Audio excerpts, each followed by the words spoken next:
তো আমরা এখন যাচ্ছি মহোৎসবের নিমন্ত্রণ খেতে। তো এখন তো প্রায় 12টা মতো বাজে। তো গিয়ে একটু ভোগ আরতি দেখবো, দেখে খানিকক্ষণ সবার সাথে গল্প টল্প করে তারপরে মহোৎসবের প্রসাদ নিয়ে বাড়ি চলে আসব। তো ভিডিওটা আপনাদের সাথে কন্টিনিউ করব, তো দেখতে থাকুন। তারপর তো আমি মেন রাস্তায় উঠে গেছি, আর দেখতেই পাচ্ছেন ওই যে প্যান্ডেলের মাথা দেখা যাচ্ছে আর কি, লাইটিংগুলো যেখানে হয়েছিল। তো এগুলো তো সবই প্রায় খুলে নিয়েছে। তো এরপরে চলে এসেছিলাম যে বাড়িতে আর কি অনুষ্ঠানটা হচ্ছিল সেখানটায়। তো এই ঘরটি তো ওনাদের মন্দির। তো এখানটায় আছে রাধা রাধা গোবিন্দের মূর্তি আর অনেক ঠাকুর, মানে সিংহাসনটা খুবই সুন্দর। আর ঠাকুরের বিগ্রহগুলো এত সুন্দর, খুব ভাল লাগছিল, তাই ভিডিও করে নিলাম, ভাবলাম আপনাদের সাথেও শেয়ার করি। খুব সুন্দর, মানে সামনে থেকে এত ভালো লাগছিল। আর পিছনে রাধাকৃষ্ণের মানে ফটোটাও না খুবই সুন্দর ছিল, খুবই। আর এখানটায় সামনেই আছে ছোট্ট গোপাল আর পিছনের পিতলের বিগ্রহ। তো তারপরে তো চলে গেলাম যেখানে রান্না বান্না হচ্ছিল, খাওয়া দাওয়া যেখানটায় দেবে সেইখানটায়। তো এখানটায় দেখুন ভাত সবে নামিয়েছে গরম গরম।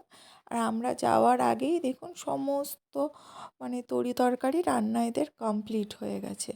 তো এখানে তো প্রায় আজকে 1000-1200-র ওপর মানুষ খাওয়া দাওয়া করবে। তো সমস্ত কিছু এরা কিন্তু 12টার মধ্যেই, মানে রাত থেকে রান্না হচ্ছে, কালকে সারা রাত সবাই সবজি টবজি কুটেছে আর রাত থেকেই রান্না শুরু হয়েছে। তো এরা এখানে 12টা যেহেতু বাজে, তাই এখানটায় ভোগ আরতি মানে আরতি কীর্তন শুরু হয়ে গেছে।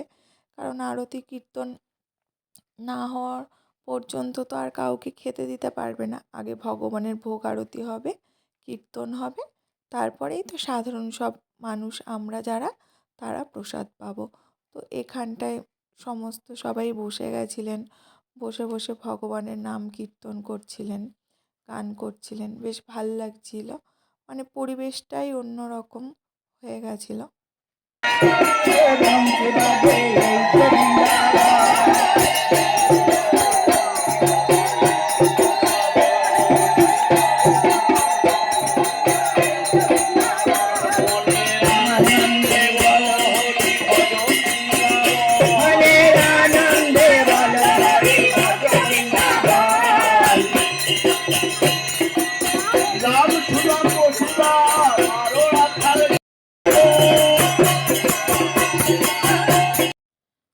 তো নাম গানের পরে ভোগ আরতির পরে এখানে তো সবাই খেতে বসেছে।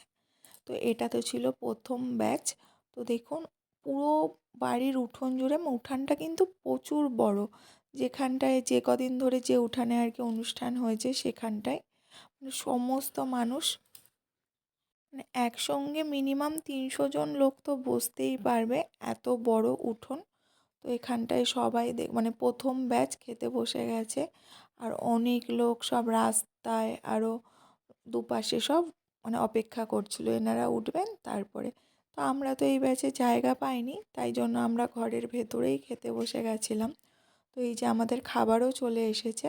তো সবার প্রথমেই ছিল সাদা ভাত আর শুক্তো। তো শুক্তো আর ভাত খাওয়ার পরে এখানটায় দিয়ে দিয়েছিল বাঁধাকপির তরকারি আর ডাল। তো সমস্ত কিছু তো খেতে খুব ভালোই হয়েছিল। তো এরপরে ছিল আলুর দম। তো আলুর দমটাও খেতে দুর্দান্ত হয়েছিল। আর তারপরে ছিল চাটনি, আমের চাটনি, ব্যাট পাঁপড় আর পায়েস। আর ঠাকুরের ভোগের প্রসাদ তো সবসময়ই একটা অন্যরকম স্বাদ হয়, তো আর বলার কিছু নেই। তো খেয়ে টেয়ে তো বাড়ি আসার পালা। আর আসার মুখে না এই প্যান্ডেলগুলো দেখছিলাম, এরকম ফাঁকা ফাঁকা লাগছিল, মনটাও খারাপ লাগছিল যে আজ এই যে শেষ, এখানে এখন কত লোক, কিন্তু বিকেলের পর আর সন্ধ্যের পরে আর সেরকম 9 দিন ধরে যেরকম জমজমাট ছিল সেটা আর থাকবে না, পুরো অন্ধকার যেরকম আর কি নর্মালি থাকে। তো এই তো ছিল আজকের ভিডিওটা।